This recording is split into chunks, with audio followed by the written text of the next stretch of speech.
বলে দেখি তোমার বাবাকে ডেকে নিয়ে আসো আমার কাছে। তখন বাবাকে বললো আপার চুক্তিতে আসিয়া বলার আসার সাথে সাথে নিজের স্বামীর হাত ধরে বলে, এ আমার প্রিয়তম স্বামী, আমি আপনার কাছে দুইটা ওসিয়ত করবো, দুটা কথা বলবো। এই দুটা আমার দাবি। এক নম্বর দাবি হচ্ছে,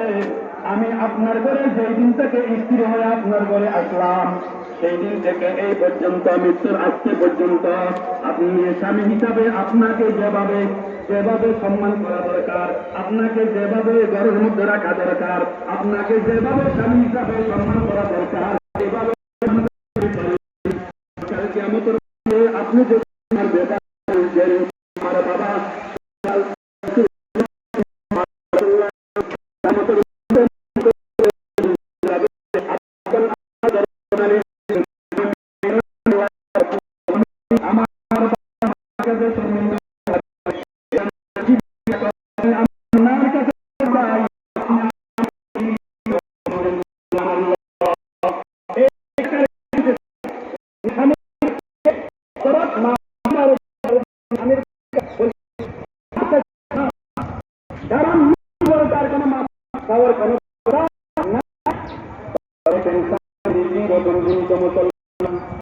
নিজের স্বামীর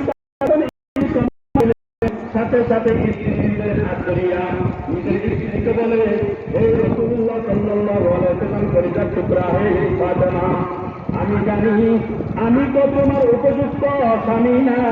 রাসূলুল্লাহ সাল্লাল্লাহু আলাইহি ওয়াসাল্লাম আমার কাছে কি কারণে বিবাহিত আমি নিজেও জানি না, আমার কাছে কোনো গুণ নাই, আমি এরকম তোমার উপযুক্ত না। তারপরে আল্লাহ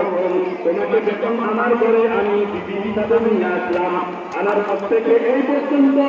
ভালোভাবে পেট করে তোমাকে আমি খানা দেওয়ার ব্যবস্থা আমার পারি নাই, সুন্দর একটা বিছানা আমি দিতে পারি নাই, সুন্দর একটা খাবার আমি তোমাকে ব্যবস্থা করে দিতে পারি নাই। এই কথা যদি কালকে আমাদের মাঠে সারা পৃথিবীর মানুষের সামনে আপনি যখন আল্লাহ দরবারে বলবেন, তাহলে